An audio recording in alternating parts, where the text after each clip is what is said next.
I haven't always been this guy. I was like an egg. On the outside, everyone thought Brad was normal and a nice kid. Brad was an eager to please guy. Everything seemed all right, but on the inside, I was hurting. I was insecure. I didn't believe in myself. I competed my butt off. Your typical doesn't have to look like everyone else's typical. Everyone thinks winning is a destination, winning is a result, but success isn't a destination. Success is an achievement. Success is the process. I feel like we frame winning all wrong, and we have all these mental health issues. Yeah. But you look at kiddos, they'll go K through 12 and they won't have one class on mental health, on embracing adversity, embracing diversity, on being curious, on being slow to speak, quick to listen, on how do we bounce back when we're in pity city? How do we get out of pity city? We don't have any classes like that.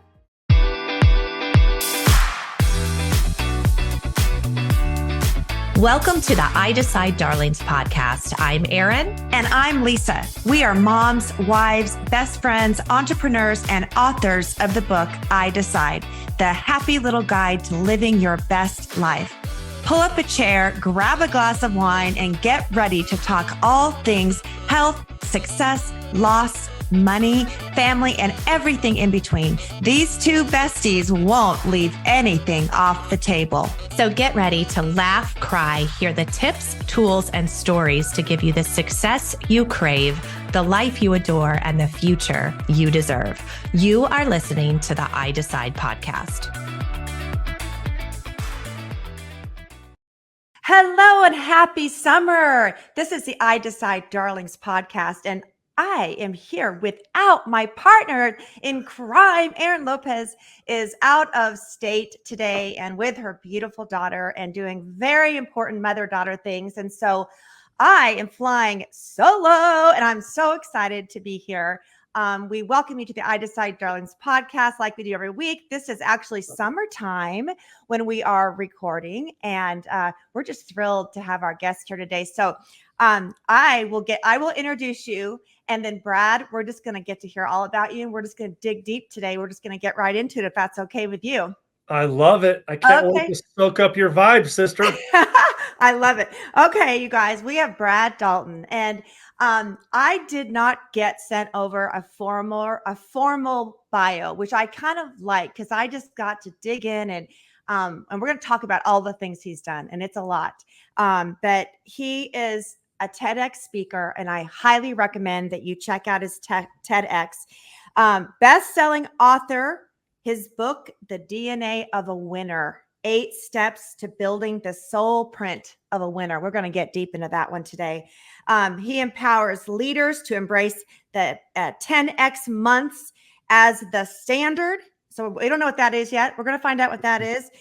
He empowers young athletes to go from good people to great people in under 70 days. Oh my gosh. And he's in Eagle, Idaho. Are you still in Eagle, Idaho?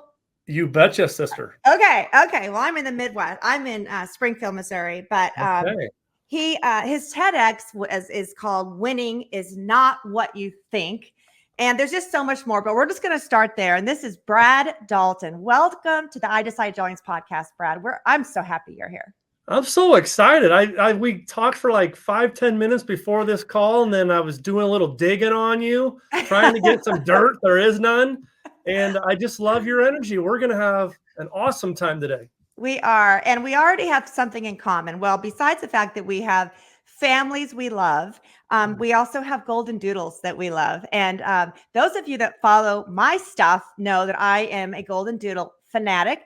Erin Lopez, my partner who can't be here today, she's a golden doodle fanatic and her wonderful family as well. And Brad has a 3-year-old golden doodle. So that's kind of a big start right there. Like, it makes me already really like you, Brad. Yeah. Really.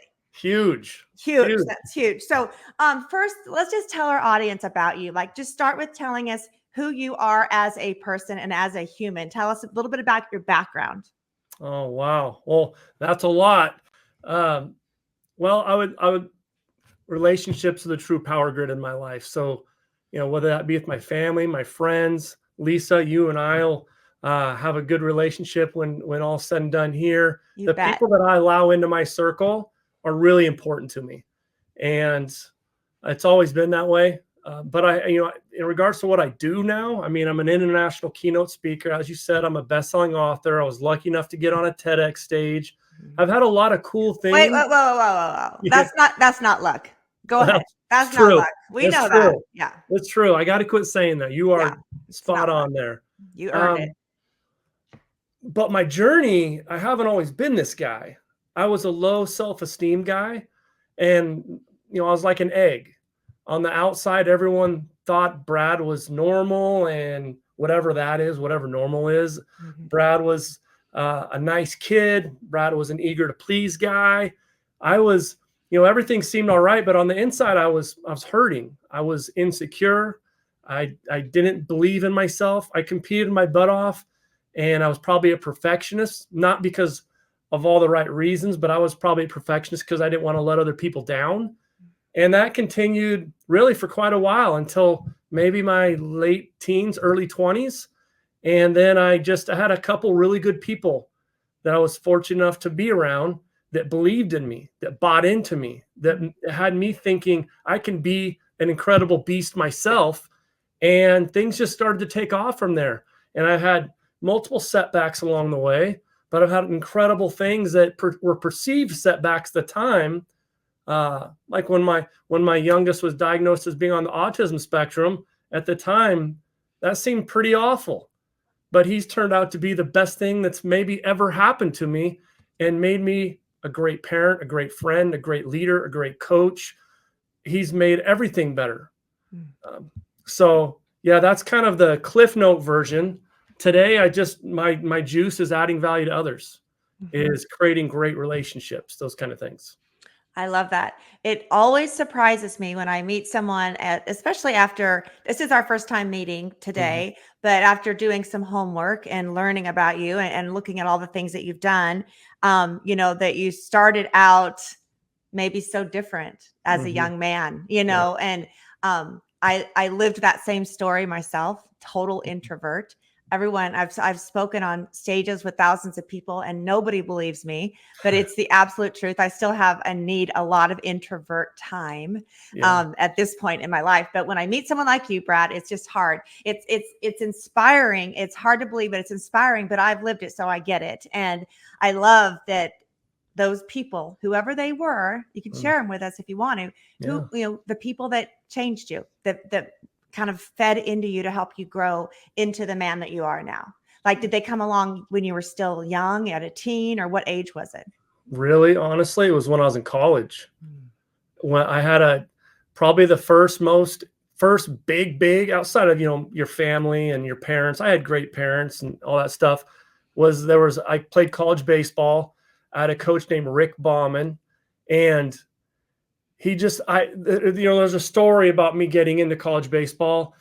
We don't have to cover that. It's just, I got there. I was an underdog. I wasn't supposed to be the guy. I wasn't supposed to be hitting in the middle of the lineup. I wasn't supposed to be a dude. But I was a great kid and a hard worker, and I had total buy-in to the process. And I drank the Kool-Aid with everything he was spitting out, and I was rewarded for it. He rewarded the process. He rewarded buy-in. He rewarded people who busted their tail and chose the right attitude. And he believed in me. Mm. And I never had anyone in that kind of a position believe in me the way he believed in me, despite there being more talented people around me. I was the guy he was running with. Yeah. And there was just so many life lessons I learned through him. Had it not been for him, who knows how long it would have been before I really got it. Would I eventually have got it? I hope so. But he was the one that was the catalyst. And then I had a couple other really good professors in college that just taught me there's different ways to teach, different ways to learn. Your typical doesn't have to look like everyone else's typical. The way you do things does not have to look the way everyone else does things. And one of the biggest separators between the good and the great in regards to leaders and coaches and parents and influencers is not what you do, but how you do what you do. And yeah, I learned all those things with those early on rock star peeps. That's amazing. Does it make you, when you're teaching and coaching the youth and empowering the youth, does it make you look at each one a little bit different, trying to find that one that was kind of like you? Yeah, I do see people like me Mhm. all the time. I think that's one of my strengths, honestly, is that I can relate to most kids. I can relate to the one that's already just slaying it, because by no means am I perfect, but I feel like I'm doing pretty good right now. Yeah, Like you are. I'm on the right track. But I was also the kid that, man, I tell people all the time, I am so fortunate I did not make any decisions when I was younger that would have just wrecked me for life. Because all the slogans like "Don't try it once," when you're talking about meth and these kind of things. When I was young, I would say things that were stupid, that were out of place, just to get attention. I just wanted friends. I just wanted to be liked. I just wanted to be accepted. I wanted to feel belonging. I wanted to feel connection. And I wasn't feeling it early. And I'm just thankful I never did anything awful, but I can relate to those kids as well. Um, I think the biggest thing for me is also I've learned, boy, I'm kind of rabbit trailing here, so I hope I'm not just completely crushing No, your flow here. no, it's perfect. Flo, let's go. Yeah. Well, everyone's looking for acceptance, belonging, connection. Everyone's looking for that. Everybody at any age. And I found that, man, when people just listened to me, I felt those things. I felt accepted. I felt like I belonged. I felt like I connected simply by having a person across from me that was slow to speak and quick to listen. And so, yeah, I see those things coming full circle back to your question. I do see those type of peeps that were just like me then, Yeah. and I see people that are just like that now. I love that. I just wanted one person to believe in me when I was a kid. My parents spoke belief into me. They did, but Mhm. I was definitely looking for someone else to think I was good enough, Yeah, or at least as good enough, like as good as my sister, or right. as good as, as good as someone else. Yeah, So I get that. We all, as just humans, we just need someone to believe in us. And so many things we try and do in life, instead of getting that belief from them, you get pounded down into the ground day after day after day with naysayers, yeah, and you just have to find that person that yeah. believes in you and stick with them. Surround yourself with the right circle of influence. Well, I love that. And tell us a little bit about your TEDx. I listened, I loved it. I thought it was Mhm. very powerful, very good. I don't know if people understand how hard it is to get a TEDx. That's why I wanted to make that clarification. Yeah. My sister did a TEDx talk in Manhattan Beach, and the interview process is intense, is it not? Yeah, yeah, it is really. I talked to a TEDx coach when I was kind of going through the whole process, and she had told me she knew someone that tried and got turned down 80 plus times. Oh my gosh. How do you keep? I mean, I don't know how that person kept going, getting turned down 80 plus times, but it is tough. Every Yeah. organizer is looking for something different, and there's a lot of people that want to do it. Yeah. I got I didn't get lucky, but I was referred by somebody. The TEDx I did, someone had referred me, and so I was fortunate in that someone spotted me and liked what I had to offer, and I got in. Yeah. That's fantastic. Well, it was very good. If you're listening, please go watch his TEDx. It's phenomenal. And tell us a little bit about it. Like, why was that the one? Why was that what you wanted to talk about? I've learned that one of the big, we've already touched up on some things with you and I, our lives. I mean, I was the kid who hugged the playground duty. I was a good kid, but starting early, winning isn't really what we think it is. Everyone thinks winning is a destination, winning is a result, but success isn't a destination. Success is an achievement. Success is the process.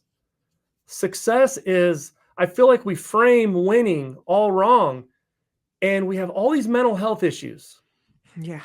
I mean, just everywhere, everywhere. Health, I mean, at all ages.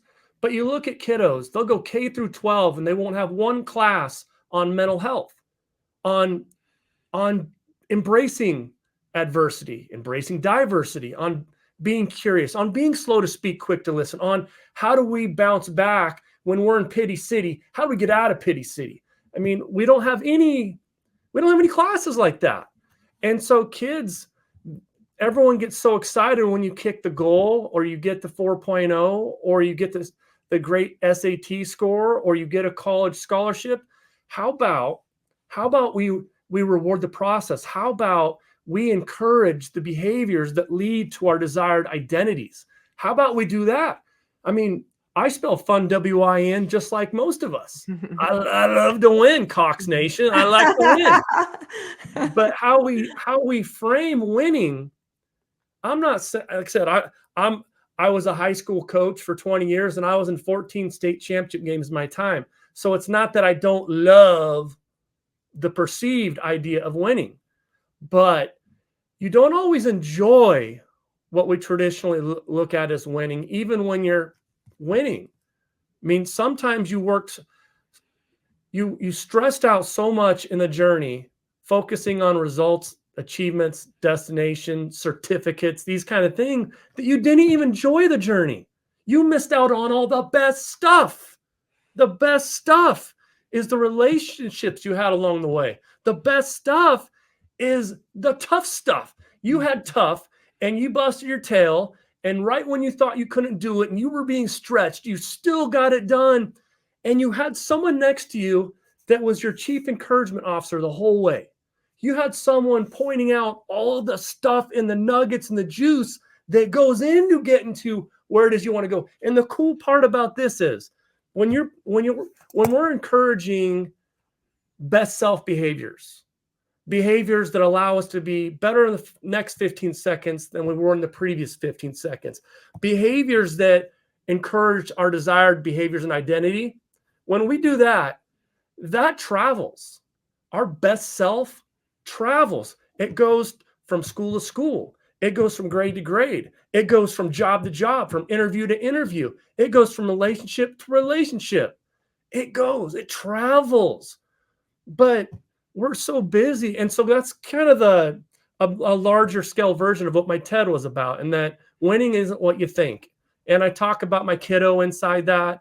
And I learned so much from him. I mean, so much from my kiddo on the autism spectrum. But that's the nuts and bolts of what the talk's about.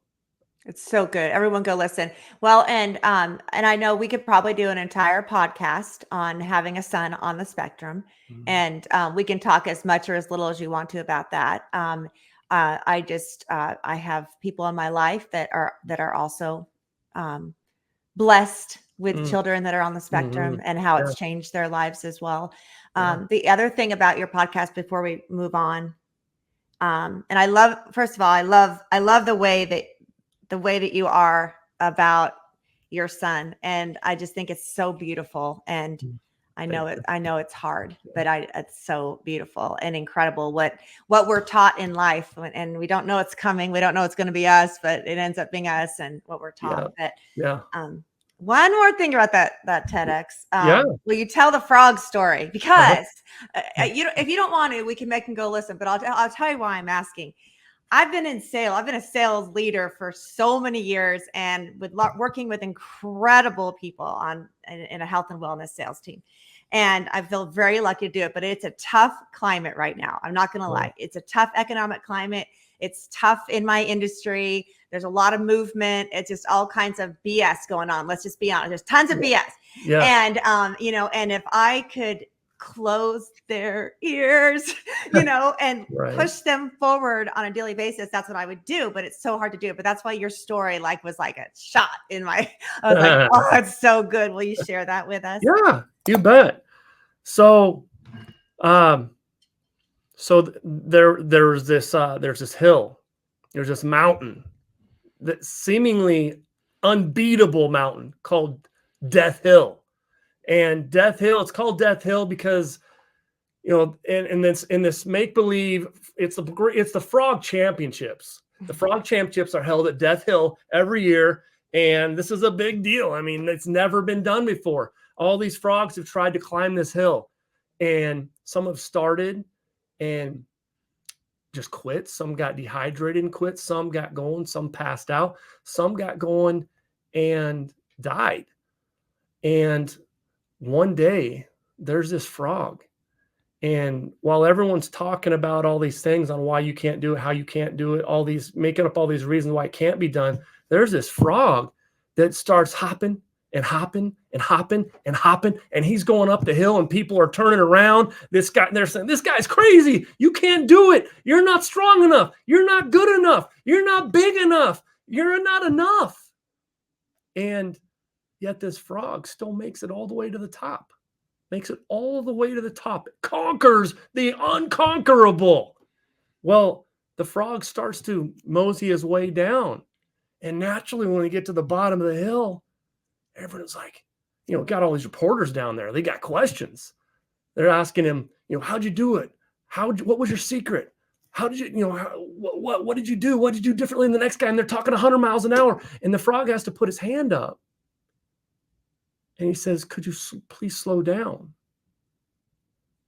I can read lips, but I'm hard of hearing." The moral of the story is this frog didn't hear the naysayers. This frog wasn't hearing outside noise. It wasn't letting outside influences have an impact on the way it was doing what it does. It just bought into its best self. It didn't need anyone else's permission to be its best self. It was just going to go in, and it was going to scrap, and it was going to fight, and it was going to get after it. And it did what it said it wanted to do, and it didn't need anyone else's permission to do it. That's the frog story. I love that story. Thank you. That is such a good story. We need to share that one around for sure. Okay, so backing up just for 1 second, before you became Mr. Motivational, DNA of a winner, best self, motivational man of the world, what were you going to do? Like, did you have a career path after baseball, or what was your plan? Great question. I don't often get asked that one. Well, when I was little, I wanted to be a dentist. And then I'd had quite a few injuries in high school, and I had a physical therapist that I really, really liked. And so I wanted to be a physical therapist. So I was originally a pre-med major. And then that baseball coach I told you about earlier inspired me to want to coach college baseball. And so I changed my major to be, I was a kinesiology major with a teaching emphasis. Very and nice. then ultimately that ended up changing to where I just became I did coach college baseball, but end up teaching more than coaching college ball. Oh, okay. And now you're full-time coach, speaker, author. Okay. Personal coach for people, all different things. And we're going to tell you at the end how you can get a hold of Brad, everyone that's wondering. But yes. Okay. Very good. Very good. All right. Let's get to your book, best-selling author. Let's talk about, first of all, what spurred you on to write it. The book is called, again, DNA of a Winner, 8 Steps to Building the Soul Print of a Winner. I love this. So tell me about how this came to inception. Yeah. Well, it's kind of wild. I mean, I've always been a mindset guy. I've always kind of been that dude, like the 6 inches between your ears. In anything in life, it's generally a difference maker, the difference maker. You hear everybody talk about how important. You hear a lot of like athletic coaches talk about how 90% of the game is mental, yet no one really puts in the kind of time for the 6 inches between our ears as they do for the physical skill sets. And you see that in life in general. In business, I call these people mechanics, where you get so caught up in the mechanics of the operation, you quit working on yourself. And so I'd already had stuff. I'd always run. I hadn't tried to go big or expand or anything like that. I did a bunch of local stuff. And then COVID hits. And I'm a relationship guy, and I'm a personal guy. And I'm at the time trying to think, like, how am I going to keep in touch with my people? How am I going to give life to them and breathe life into their lives if I can't be with them? I was like, well, I'll start a podcast. And I had no idea how to do a podcast. I'm pretty sure I was pretty horrible at it at first. But man, in 3 months, I was in 55 countries. Amazing. And one of the people that happened to hear me was at the time Tony Robbins' publisher, and she's a rock star. Her name's Chris Cawley with Game Changer Publishing. Just a little plug there. Oh, by the way, she's who published my book. What? Yes. Get out of here. Not just my book, Erin's in my book. Like she published our book for us. Yes, we know her very well. Isn't she amazing? Yeah, she is amazing. She's the one that got us on the NASDAQ. Were you on the NASDAQ? Yeah. Yeah. Yeah. I love her. She's amazing. I love her. So anyway, I had you know the process. I had 3 interviews with them, and they're let's do this. And so then the book, and I'm sure she's the same way with you. I did the book. I really wasn't even planning on doing a full scale book, but she convinced me, and that brought about a whole bunch of new opportunities on the back end. All my speaking. I've been in 3 different countries this year. I've been coast to coast. I have coaching programs for leaders, entrepreneurs, coaches, athletes, educators. I'm speaking to Lisa Cox right now. Heck yeah. I mean, talk about tipping the scale of awesome. And none of this would be happening if I hadn't done the podcast. But you know what? The lesson I think to be learned out of doing the podcast is everyone always thinks they have to be perfect and they have to know everything. The first step is the first step. Mm-hmm. The trip up is the startup for most. And I just bet on myself. I knew I had good content. I knew I wanted to help people. And so I just did it. And same thing with my coaching programs. When I had my very first coaching cohort, I was probably only 70% done with the program when we started it. We just dripped it out over the course of the deal. And you don't have to be perfect. You just have to bet on yourself and invest in yourself and give yourself a shot and know that you have something awesome to serve others with. I agree with that. We always say, start messy. Just start. Start. Quit holding it back. The world needs it. Yep. The world needs it. Well, I love that. I've never heard the trip up is the start up. I love that. I know I know in our process, we've fallen down many times, but personally, I've just gotten really good at getting up fast. If you fall down, just get up fast. Yeah. You have to. You have to. Well, that's exciting. And I did listen to a few of your podcasts. They're very, very good. I really recommend that as well. I think you guys should check out all of Brad Dalton's stuff, but let's talk about the book. So DNA of a Winner, 8 Steps to Building the Soul Print of a Winner. I love the name of your book. Yeah. Tell me about it. Yeah. Well, I think that we all have winner running in our DNA. Everyone always talks about how they have to find their purpose when reality is you have purpose inside you. It just sometimes takes a little bit of digging. Like you need, maybe it's someone else you need to help dig it out of you. Maybe it's just you, but we all have winner running in our DNA. We all do. It doesn't matter what your background is, what mistakes you've made in the past, it doesn't matter. You don't have to come from a place of privilege. You don't have to have money. You don't have to have a skin color. You don't have to be a gender. You don't have to be an age. There's winner running in all of us. And it's just a matter of getting a little more calculated, getting a little more intentional. And like I said, betting on you, investing in you, and surrounding yourself with success. So like what I mean by that would be signs of success would be, if you can see, if you're looking in the video right now, I have people smiling on pictures behind me.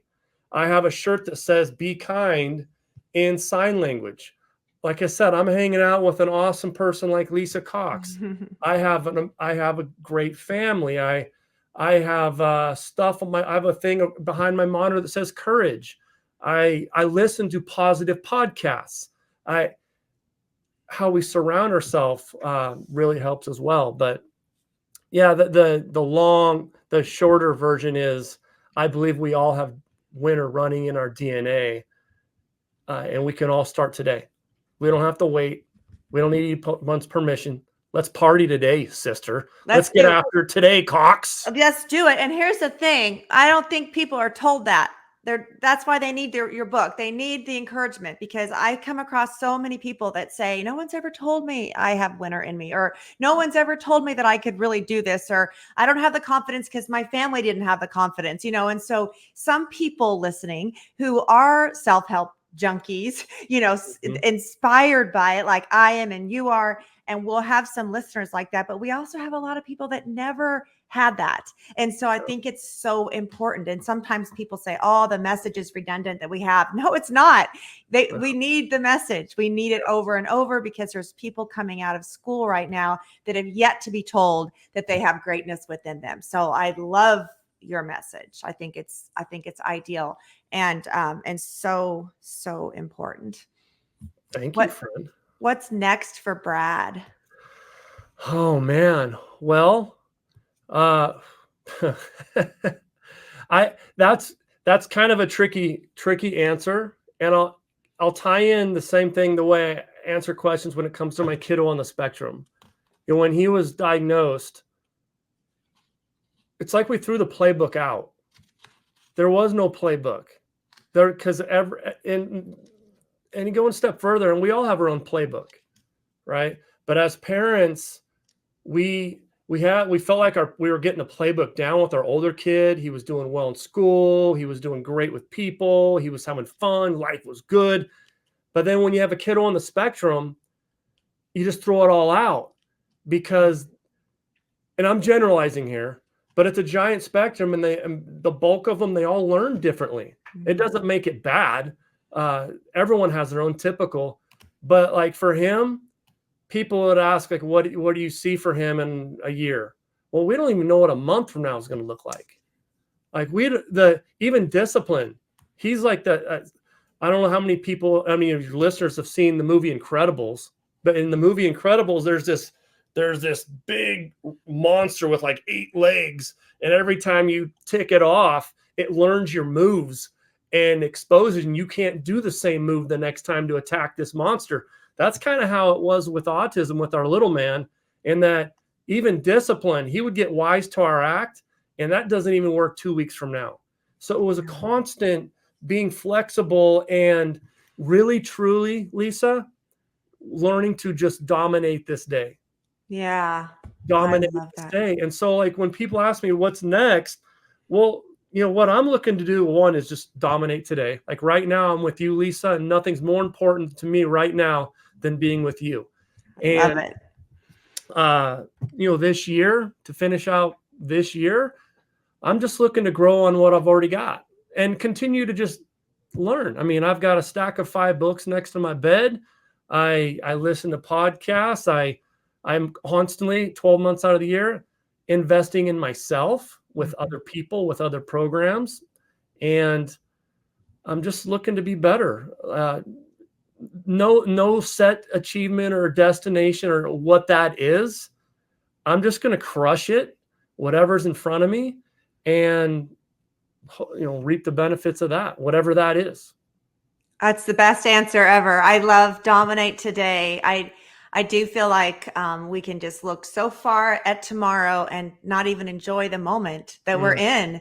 And I think that's part of dominating the day, not just having success in your sales or whatever you're doing, but like making it the best day. And for me, I don't know about you, I'm sure you being an old athlete, but I also for me, dominating my day means I fit in the important things that keep me healthy so I can have tomorrow. Yes. Yes, 100%. That's usually what people leave, almost always what people leave out. That could be fitness, that could be nutrition, that could be meditation, that could be walks with your awesome golden doodle. People always leave themselves out. Like, how can I be my best version of myself today so that I could have my best tomorrow? Because we win tomorrow with how we set it up in our today, if that makes sense. That makes perfect sense. I love it. Well, tell our audience where are the best places to follow you. Would that be on Instagram or LinkedIn, or where should they find you? Either or.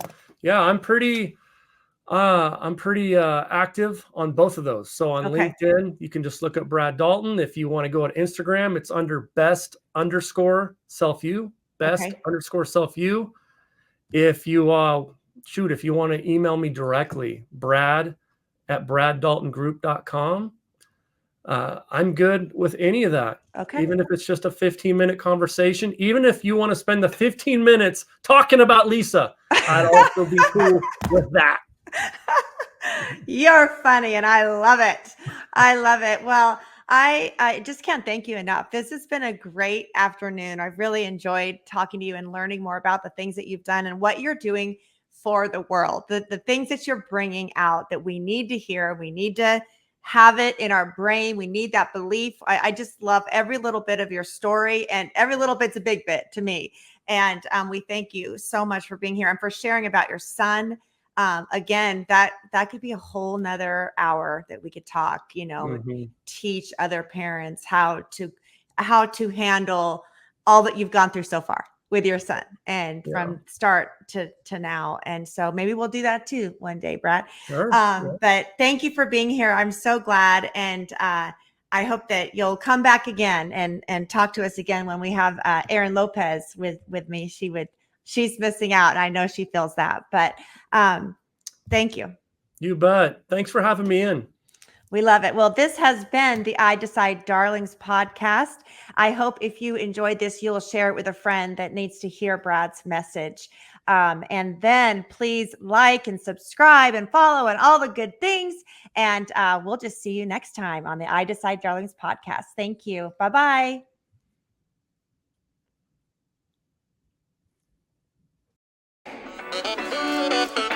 You've been listening to the I Decide Darlings podcast. If this podcast touched your heart, please share it with your friends and family right after you subscribe yourself. Don't forget to head over to iDecideBook.com and grab a copy of our favorite book and daily journal. As always, thank you for being here, and we can't wait for you to hear our next episode.